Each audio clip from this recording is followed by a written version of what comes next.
Hello दोस्तों, तो कैसे हैं आप लोग। आई होप कि सब अच्छे होंगे। आज हम देखेंगे आयनिक बॉन्ड के बारे में कि आयनिक बॉन्ड आपका होता क्या है। आयनिक बॉन्ड जो होता है आपका बहुत ही इजी होता है, जिसको आपको जानना बहुत ज़रूरी होता है क्योंकि ये आपकी बेसिक केमिस्ट्री होती है। ठीक, तो यहाँ पर बोल रहा है आयनिक बॉन्ड। आयनिक का मतलब क्या होता है? प्लस हो सकता है, माइनस हो सकता है, कोई आयन्स हो सकते हैं। ठीक, आयनिक का मतलब इसमें जो भी अट्रैक्शन होगा इलेक्ट्रॉन का, जो आपका ट्रांसफ़र होगा, आदान प्रदान होगा, प्लस से माइनस की ओर, माइनस से प्लस की ओर, ऐसा हो सकता है। ठीक, तो यहाँ पर यदि परिभाषा हम देखें तो क्या बोल रहा है, देख लीजिए। An ionic bond is an electrostatic attraction. क्या बोल रहा है, आयनिक बॉन्ड क्या होता है? एक इलेक्ट्रोस्टैटिक अट्रैक्शन होता है। इलेक्ट्रो का मतलब क्या होता है आपका? इलेक्ट्रो मतलब होता है केमिकल, मतलब इलेक्ट्रो मतलब प्लस माइनस। क्या होता है? प्लस माइनस एक अट्रैक्शन होता है। ठीक, बिटवीन टू एटम्स। क्या बोल रहे हैं? दो एटम्स, एक प्लस वाला हो सकता है, एक माइनस वाला हो सकता है। Where one atom transfer an electron to the other atom. इसमें क्या बोल रहा है? इसमें क्या बोल रहा है कि इसमें वन एटम से इलेक्ट्रॉन का ट्रांसफर दूसरे एटम में होता है। ये होता है आपका आयनिक बॉन्ड। आयनिक बॉन्ड क्या बोल सकते हैं? आयनिक बॉन्ड एक केमिकल बॉन्ड होता है, नहीं, इलेक्ट्रोस्टैटिक बॉन्ड होता है, जिसमें इलेक्ट्रॉन का ट्रांसफर दो एटम्स के बीच में होता है, जिसमें वन एटम से इलेक्ट्रॉन का ट्रांसफर दूसरे एटम में होता है। ठीक, दो मॉलिक्यूल होते हैं जिसमें इलेक्ट्रॉन का ट्रांसफ़र होता है।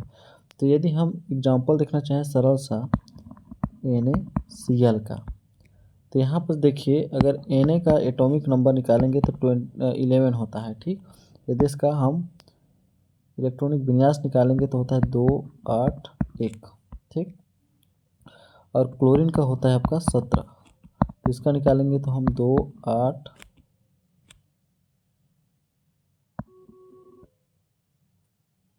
इसका होता है 287। ठीक, यदि हम इसका एटॉमिक सेल बनाना चाहें, यदि हम सोडियम का बनाते हैं, फर्स्ट में कितने इलेक्ट्रॉन है? 2 इलेक्ट्रॉन। फर्स्ट में कितने इलेक्ट्रॉन है? 2 इलेक्ट्रॉन, ये वाला 2 इलेक्ट्रॉन। दूसरे सेल में कितने इलेक्ट्रॉन है? 8 इलेक्ट्रॉन। 1 2 3 4 5 6 7 8। और आपका लास्ट सेल में कितने इलेक्ट्रॉन है? 8। बाहरी कक्षक में 1 इलेक्ट्रॉन है।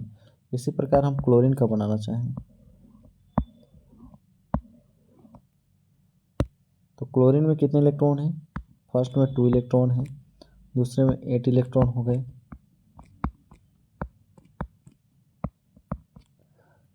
और फाइनल में कितने हैं? बाहरी कक्षक में 7 इलेक्ट्रॉन हो गए। यहाँ पर एक ही इलेक्ट्रॉन शो किया हूँ। ठीक, तो ये हो गया हम लोग का एटॉमिक सेल किसका? NaCl का। तो यहाँ पर देखिए, सोडियम जो होता है आपका प्लस वाला होता है, जो इलेक्ट्रॉन को डोनेट कर सकता है। कैसे कर सकता है? देखिए, सोडियम का एटॉमिक नंबर 11 हो गया। हम मैजिक अंक द्वारा पता है कि कौन कौन से का इलेक्ट्रॉन स्थायित्व होते हैं, कौन कौन से एटम स्थायित्व हो सकते हैं। जिसके पास 2 8 8 18 18 32, जिसके बाहरी कक्षक में 2 इलेक्ट्रॉन हो, या 8 इलेक्ट्रॉन हो, या 18 इलेक्ट्रॉन हो, या 32 इलेक्ट्रॉन हो। जिसके बाहरी कक्षक में कितने इलेक्ट्रॉन हो सकते हैं? या तो 2 इलेक्ट्रॉन होना चाहिए, या तो 8 इलेक्ट्रॉन होना चाहिए, या 18 होना चाहिए, या 32 होना चाहिए। तो यहाँ पर सोडियम के केस में देखिए, इसके पास 2 इलेक्ट्रॉन तो है, लेकिन ये बाहरी कक्षक नहीं है आपका। तो यहाँ पास 8 भी है, दूसरा 8 भी है, लेकिन यहाँ 8 ना होकर कितना? 1 इलेक्ट्रॉन है। ठीक, अब दूसरा, हम दूसरे केस में देखें क्लोरीन का, तो इसके पास भी 2 है, लेकिन बाहरी कक्षक तो नहीं है। 8 है लेकिन बाहरी कक्षक तो नहीं है। यहाँ पर 7 है। तो यहाँ पर देखिएगा, इसको स्थायित्व होने के लिए कितने इलेक्ट्रॉन की आवश्यकता है? यहाँ पास 8 इलेक्ट्रॉन की। तो इसके पास ऑलरेडी 1 इलेक्ट्रॉन है, ये कहीं बाहर से 7 इलेक्ट्रॉन लेगा तभी ये स्थायित्व को प्राप्त कर सकता है। एग्जाम्पल के लिए, तभी 8 हो सकता है, 7 इलेक्ट्रॉन लेगा तब। लेकिन क्लोरीन के पास कितना है? 7 इलेक्ट्रॉन है। इसको सिर्फ अपना अष्टक कंप्लीट करने के लिए कितना इलेक्ट्रॉन की आवश्यकता है? सिर्फ ओनली 1 इलेक्ट्रॉन की। 1 इलेक्ट्रॉन की आवश्यकता है। तो क्या बोलता है सोडियम से क्लोरीन कि आपका 1 इलेक्ट्रॉन मेरे को दे दो। यहाँ पर इसके अष्टक कंप्लीट करने के लिए कितने हैं? यहाँ पर 7 इलेक्ट्रॉन तो ऑलरेडी हैं यहाँ पर। तो अष्टक कंप्लीट करने के लिए एक इलेक्ट्रॉन की, तो एक इलेक्ट्रॉन को मेरे को दे दो। तो क्या बोलता है सोडियम कि ठीक है, एक इलेक्ट्रॉन आप मेरे से ले लो। एक इलेक्ट्रॉन दे देगा ये, तो इसके बाहरी कक्षा में कितने इलेक्ट्रॉन हो जाएंगे, 2 और 8। तो 8 क्या है आपका, स्थायित्व को प्राप्त कर लेता है। जैसे इतने ही इलेक्ट्रॉन बढ़ जाएंगे यदि एक इलेक्ट्रॉन को डोनेट कर देता है किसको, क्लोरीन को। तो क्लोरीन को एक इलेक्ट्रॉन देने से इसका अष्टक क्या होता है, कंप्लीट हो जाता है। ये भी आपका 8 बन जाता है, तो इसका भी अष्टक कंप्लीट हो गया। देखिए, तो ये हो गया आपका NaCl के बीच में एक बॉन्ड बन जाता है, मतलब एक दूसरे के बीच में रिश्ता बन जाता है। तो यहाँ पर बनता है आपका NaCl। इसे ही हम एक आयनिक बॉन्ड बोलते हैं, आयनिक बॉन्ड। इन दोनों के बीच में जो बॉन्ड बना आपका, उसे भी आयनिक बॉन्ड बोला जाता है, आयोनिक बॉन्ड बोला जाता है। यदि हम दूसरा एग्जाम्पल देखना चाहें तो यहाँ पर हो गया मैग्नीशियम क्लोराइड। ठीक, तो यहाँ पर देखिए मैग्नीशियम का परमाणु क्रमांक कितना होता है आपका, 12 होता है। ठीक, मैग्नीशियम कितना होता है, 12।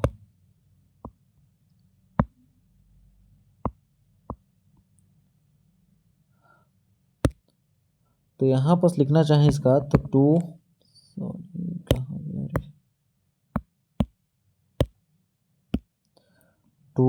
8 2 ऐसे लिख सकते हैं। ठीक, स्थायित्व तो होने के लिए क्या जरूरी है इसको, 2 8 8। ठीक, तो यहाँ पर 2 और 8 तो है, लेकिन बाहरी कक्षक में कितने इलेक्ट्रॉन हो गए, 2। इसी प्रकार क्लोरीन 2 टाइम है, 2 बार है यहाँ पर। क्लोरीन को ऐसे भी लिख सकते हैं, इस क्लोरीन को ऐसे भी लिख सकते हैं, Cl + Cl, तब 2 क्लोरीन बना है। ठीक, Cl2 है, जब 2 Cl मिलेंगे तब Cl2 बनता है। तो एक क्लोरीन का परमाणु क्रमांक कितना हो गया, 2 8 7। ठीक, इसी प्रकार एक क्लोरीन का 2 8 7। तो यहाँ पर देखिए मैग्नीशियम का अगर सबसेल बनाना चाहें हम, ये हो गया मैग्नीशियम का। इसी प्रकार हम क्लोरीन का बनाना चाहें,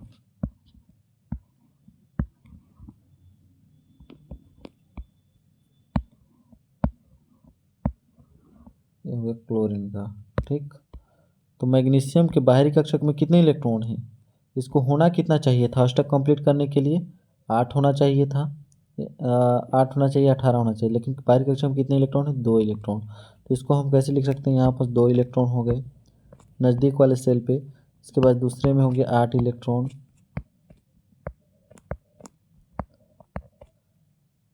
दूसरे में कितने होंगे, 2 इलेक्ट्रॉन। ठीक, इसी प्रकार क्लोरीन में कितने इलेक्ट्रॉन होंगे, 2 8 इलेक्ट्रॉन, और लास्ट में कितना हो गया, 7 इलेक्ट्रॉन। 2 4 6 7 इलेक्ट्रॉन। ठीक, यहाँ पे 7 इलेक्ट्रॉन हो गए। बाकी को समझ लीजिएगा, ठीक, वीडियो लंबा हो जाएगा। तो यहाँ पर क्लोरीन को अपना अष्टक कंप्लीट करने के लिए कितने इलेक्ट्रॉन की आवश्यकता है, 1 इलेक्ट्रॉन। इसको कहीं से 1 इलेक्ट्रॉन मिल जाए और इसको भी कहीं से 1 इलेक्ट्रॉन। लेकिन मैग्नीशियम को जो होता है अपना अष्टक कंप्लीट करने के लिए कितने इलेक्ट्रॉन की है, 6 इलेक्ट्रॉन की। तो ये सोचता है कि मैं 6 इलेक्ट्रॉन रखने के बजाय किसी से मांगने से, भीख मांगने से अच्छा है कि 2 इलेक्ट्रॉन किसी को दे दूँ। देने से इसका भी अष्टक कंप्लीट हो जाएगा बाहरी कक्षक में, तो स्थायित्व तो हो जाएगा। और 2 इलेक्ट्रॉन आपका, इसको ऐसे भी लिख सकते हो 1 + 1।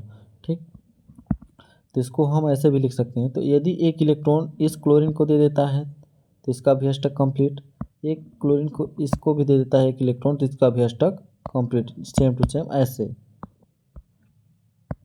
ऐसे। तो इसको क्या बन जाता है, MgCl Cl। तो ये जो बॉन्ड बना आपका वो होता है आपका आयनिक बॉन्ड, आयोनिक बॉन्ड। तो दोस्तों ये जो आयनिक बॉन्ड होता है जिसमें एक इलेक्ट्रॉन को देता है तो दूसरा एक्सेप्ट करता है, इसमें साझेदारी नहीं होती है, तो ये होता है आपका आयनिक बॉन्ड। यदि अदर एग्जांपल हम लिखना चाहें तो FeCl3 भी लिख सकते हो, HCl भी लिख सकते हो, NaCl तो बता चुका हूँ, HF भी लिख सकते हो, और क्या लिख सकते हो, CaCl2 भी लिख सकते हो। ये सब बहुत सारे एग्जाम्पल मिल जाएंगे आपके आयनिक बॉन्ड के, तो इनको आप निकाल के देखिएगा जिस हिसाब से मैं बताया हूँ। तो आई होप दोस्तों आपको अच्छे से वीडियो समझ में आया होगा। यदि समझ में आया होगा आपको तो सब्सक्राइब कर दीजिएगा, अगर नहीं आया होगा तो मत कीजिएगा। ठीक, तो मिलते हैं अगले नेक्स्ट वीडियो पे, तब तक के लिए धन्यवाद।